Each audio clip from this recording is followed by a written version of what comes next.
আসসালামু আলাইকুম বাবা, গম কি দাম বলতেছে? গমের তো দাম কয় না, 2000 দাম কেউ কয় না। ও 2000 তো কয় নাই বলছে আজকে গমের দাম কত বলছে? ঠিক নেই, 1800-1700 না? আচ্ছা আচ্ছা বলছে ভাই 5700, মোটামুটি ভালোই বলছে 5700 টাকা আজকের বাজার। বা কালা সরিষা কত বলছে আজকে? 3750, 4000 হইল, কমে গেছে নাকি? হয় গো না,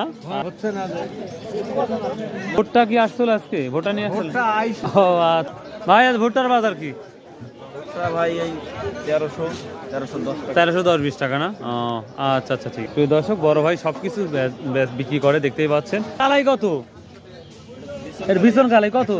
মাত্র 100 টাকা। আরে রে সহজ না কিরে ভাই, একবার আয়নার মতো ঝকঝক করতেছে। এটা 6.5 না 7?